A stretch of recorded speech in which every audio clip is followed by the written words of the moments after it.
आज सूर्य ग्रहण है। दोपहर 1:42 से शुरू होगा और शाम 6:41 पर समाप्त होगा। हालांकि ये ग्रहण भारत में दिखाई नहीं देगा, लेकिन इसका प्रभाव तमाम राशियों पर जरूर पड़ेगा। भारत में चूंकि दिखाई नहीं देगा, इसलिए शास्त्र कहता है कि सूतक के नियम भी यहाँ पर लागू नहीं होंगे।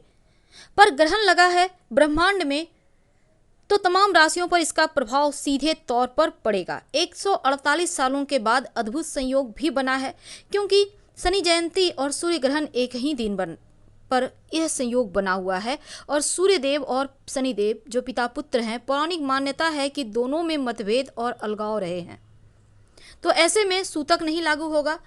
अब इस बार का सूर्य ग्रहण वलयाकार सूर्य ग्रहण है, जिसको रिंग ऑफ फायर के नाम से भी जाना जाता है, क्योंकि इस दौरान आसमान में सूर्य एक आग की अंगूठी की तरह चमकता हुआ दिखाई देता है। तमाम राशियों पर असर पड़ेंगे। चलिए जानते हैं सबसे पहले मेष राशि। देखिए, उसके पहले एक और बात, इस समय सूर्य, चंद्रमा, बुध और राहु 4 ग्रह वृषभ राशि में हैं और शनिदेव वक्री हुए बैठे हैं। तो चलिए मेष वालों, देखिए आपके जीवन पर इस समय शनिदेव 10वें घर में वक्री हैं, तो आजीविका के नए साधन खुलेंगे, धन आने के नए मार्ग मिलेंगे। विदेश यात्रा के योग हैं, विदेश से धन आना, विदेशी वस्तुओं के व्यापारी हैं तो लाभ होने के योग प्रबल रूप से बने हुए हैं, तो इसका जमकर फायदा उठाइए। धन के मामलों में आप बड़े ही लकी रहेंगे, आर्थिक लाभ होता रहेगा और जीवन में सफलता प्राप्त करते चले जाएंगे। बस इस समय इधर की बातें उधर करने से बचिए और बेवजह के मुद्दों में मत पड़िए। माँ पिता का साथ आपका भाग्योदय में सहायक होगा। और जो वृषभ वाले हैं, उनके लिए वक्री शनि आपके 9वें घर में हैं, अष्टम की तरफ अग्रसर होंगे, तो अच्छा है, पर अपने स्वास्थ्य का खूब ध्यान रखिएगा। वैसे भी ये ग्रहण आपके स्वास्थ्य पर निगेटिव प्रभाव लेकर आया है। हालांकि व्यवसायी हैं तो सफलता मिलेगी, मेहनत से पुरुषार्थ से धन आएगा, नौकरी में पद प्रतिष्ठा की प्राप्ति होगी, धन आ रहे हैं, रुके हुए तमाम कार्य एक बार फिर से आगे बढ़ेंगे और स्वास्थ्य भी आपका बेहतर बना रहेगा। पारिवारिक जीवन आपका बढ़िया है, वाणी पर नियंत्रण बनाए रखें और धर्म के रास्ते पर चलें तो आपके लिए अच्छा रहेगा। जितना ज्यादा हो, ग्रहण के वक्त ओम शं शनिचराय नमः का जप करें तो बढ़िया है। मिथुन राशि, आपके लिए धन के मामलों में थोड़ी सी परेशानी है। एक तो ढैया चल रही है और यहाँ अष्टम भाव में शनिदेव वक्री हुए बैठे हैं। ऐसे में ये ग्रहण थोड़ी परेशानी लेकर आया है, जैसे कि कोर्ट कचहरी के मामले, वाद विवाद के मामले, घर में कलह क्लेश होना जैसी समस्याएं हैं, तो इनसे आपको बाहर निकलना है। अपनी वाणी पर कंट्रोल रखें, चोट चपेट दुर्घटना से बचना होगा। और आज अभी कम से कम 15 दिनों तक विवाह होने में विघ्न बाधाएं सामना करना पड़ेगा। देखिए मिथुन वालों, क्या करेंगे, ग्रहण के वक्त या फिर शाम के वक्त आप शनि चालीसा पढ़ें, शनिदेव के मंत्रों का जप करें तो बढ़िया रहेगा। कर्क वालों, शनिदेव की उल्टी चाल आपके लिए बहुत खास है, लेकिन शनिदेव 7वें घर में वक्री हैं। अब यहाँ पर सूर्य ग्रहण लगा है। सूर्य ग्रहण आपके जीवन में थोड़ा सा टेंशन बढ़ाएंगे मानसिक, लेकिन पति पत्नी के बीच भी मतभेद है, क्योंकि विवाह स्थान पर वक्री शनि है, ऊपर से सूर्य ग्रहण है। लव लाइफ में हालांकि मधुरता है, पिता से लाभ होगा, लेकिन इस समय बेवजह के खर्चों पर कंट्रोल रखना अति आवश्यक है और आर्थिक लाभ होने के योग है। लेकिन वाद विवाद से, मुद्दे से आपको हटना होगा, बचना होगा, नहीं तो आप फंस जाइएगा। ग्रहण के वक्त ज़्यादा से ज़्यादा नमः शिवाय का जप करें तो मानसिक टेंशन से, परेशानी से बचे रहेंगे और जीवन में अगर आगे बढ़ते जाएंगे। जो सिंह वाले हैं उनके लिए ग्रहण बढ़िया है, क्योंकि आपके 6ठे घर में शनिदेव वक्री हो रहे हैं और इस समय लंबे समय से अगर आप बीमार हैं तो वो अब समाप्त हो रहा है। आपकी बीमारी धीरे धीरे ठीक हो रही है और नौकरी में सफलता होने के साथ शत्रु विरोधी खत्म होंगे। आने वाला समय जीवन में तरक्की के नए मार्ग खोलने वाला है, व्यापारियों को तरक्की दिलाएगा, कर्ज खत्म होंगे, परीक्षा वगैरह में सफलता मिलेगी और नौकरी बदलने पर उच्च पद प्रतिष्ठा की प्राप्ति होने के भी योग बनते हैं। तो सिंह वालों के लिए ये ग्रहण का वक्त बहुत बढ़िया है। आप ज़्यादा से ज़्यादा गायत्री मंत्र पढ़िएगा ताकि सही समय पर सही डिसीजन ले पाएँ और सूर्य भी आपका जो राशि के स्वामी है उनको बल मिले।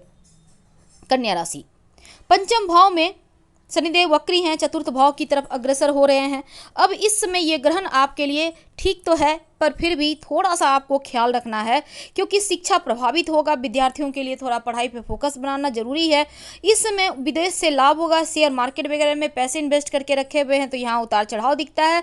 मन को शांत रखें, और एक्स्ट्रा मैरिटल अफेयर जैसी चीज़ें लाइफ में हो रही है तो इनसे बचने की आवश्यकता है, नहीं तो आप आगे चलकर परेशानी में पड़ जाएंगे। क्या करें कि सब कुछ अच्छा हो जाए?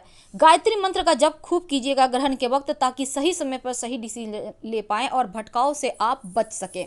तुला राशि, तुला वालों, आपके चौथे भाव में वक्री हो रहे हैं शनिदेव। अब यहाँ पर देखिए, आपके ऊपर चल रही है ढैया। हालांकि आपके लिए ये ग्रहण खुशियां लेकर आया है, तो संपत्ति प्रॉपर्टी का प्राप्ति के योग बनेंगे। शत्रु विरोधी शांत रहेंगे और आपके इनकम धीरे धीरे बढ़ेंगे।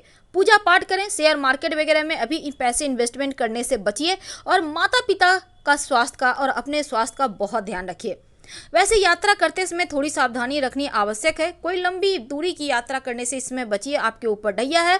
ओम शनिश्चराय नमः का खूब जप कीजिए तो बढ़िया है। वृश्चिक राशि, आपके तीसरे भाव में शनिदेव होंगे वक्री। अब आपको करियर में सफलता मिलेगी। इस समय छोटी यात्रा के योग हैं, जिससे कि आपको लाभ भी होगा। रुके हुए सारे कार्य आपके बनते चले जाएंगे, पूरे होंगे। शेयर मार्केट वगैरह से भी लाभ होने के योग बनते हैं। बड़ी उपलब्धि मिलने के योग हैं। धन आने के नए स्रोत बनेंगे। लंबे समय से अगर कोई समस्या थी तो वो समाप्त होगी। शत्रु विरोधी परास्त होंगे। आप ग्रहण के वक्त जितना ज़्यादा हो आप आदित्य हृदय स्त्रोत का पाठ करें तो बढ़िया है। धनु राशि, आपके लिए ग्रहण भाग्योदय का पिटारा लेकर आया है। एक तो दूसरे भाव में शनिदेव वक्री हैं, तो देखिए कहीं भी आप पैसे इन्वेस्ट करेंगे तो लंबे समय तक आपको फायदा मिलता रहेगा। संपत्ति प्रॉपर्टी का सुख भी मिलेगा, लाभ भी मिलेगा। अब यहाँ पर आपकी जो पदोन्नति होने के योग हैं, संपत्ति से जुड़े लाभ होंगे। ससुराल पक्ष से थोड़ी हानि होगी, तो यहाँ पर संभल के रहें। अपनी वाणी पर कंट्रोल रखें, और विवाह से जुड़े मामलों में थोड़ी सावधानी आवश्यक है। जितना ज़्यादा हो नमः शिवाय का जप करें। मकर राशि, शनिदेव अपने घर में हैं, आपकी राशि में हैं, लग्न में हैं, तो थोड़ा सा मनोबल में कमी लाएंगे। मानसिक थोड़ा कष्ट होगा। ऊपर से सूर्य का ग्रहण लग रहा है, तो अपने पिता के स्वास्थ्य का भी ध्यान रखिए। ऑफिस या कार्य क्षेत्र में छोटे मोटे गिरावट हो सकती है। पति पत्नी के बीच रिश्तों को संवारिए। आपके छाती के ऊपर 7.5 चल रही है, और किसी भी कार्य में जल्दबाजी बिल्कुल भी ना करें। अब ये ग्रहण आपको कहता है कि सोच समझकर फैसला लें, और भाई बहनों या पड़ोसियों से किसी से भी विवाद करने से बचिए। इस समय कहीं भी पैसे इन्वेस्ट करते हैं तो बहुत सोच समझकर आगे बढ़ना होगा। कुंभ राशि, कुंभ वालों, आपके 12वें घर में हो रहे हैं शनिदेव वक्री। खर्चों में वृद्धि होगी। अब इंपोर्ट एक्सपोर्ट या इलेक्ट्रॉनिक्स के व्यापारी हैं तो थोड़े बहुत नुकसान है। कोई बीमारी अचानक से परेशान कर सकती है। इस समय कर्ज लेन देन से बचिएगा, और शत्रु विरोधी थोड़े हावी रहेंगे। आपके ऊपर 7.5 की शुरुआत है। ऊपर से ग्रहण लगने से आप अपनी मेहनत खूब करें, वाणी पर कंट्रोल रखें, और जिद में आकर अपना ही नुकसान न कर लें, इसका आपको ध्यान रखना है। गायत्री मंत्र का खूब जप करें तो बढ़िया रहेगा। मीन राशि, अब एक तो ग्रहण लग रहा है और शनिदेव की उल्टी चालें 11वें भाव में चल रहा है, तो मान सम्मान तो बढ़ेगा। धन आने के नए स्रोत बनेंगे। आपके लिए ग्रहण बहुत सारी खुशियां लेकर आएगा, लेकिन समय का फायदा आपको उठाना होगा। रुके हुए कार्य जो आपके बंद पड़े रोजगार हैं वो एक बार फिर से दौड़ पड़ेंगे। सरकारी क्षेत्र में नौकरी करते हैं तो बड़े अधिकारियों का सहयोग मिलेगा। धन के मामले में मजबूती आएगी। दोस्तों से लाभ मिलेगा। संतान पक्ष से लाभ मिलेगा। खर्चों पर कंट्रोल रखें, और इस समय लव मैरिज होने की संभावना है, तो ये ग्रहण आपके जीवन में खुशियां गोल रहा है। आप ग्रहण के दिन खूब जप कीजिएगा। ओम शनिश्चराय नमः का जप, या फिर शनिदेव चालीसा पढ़ें। हर हर महादेव। हम फिर मिलेंगे।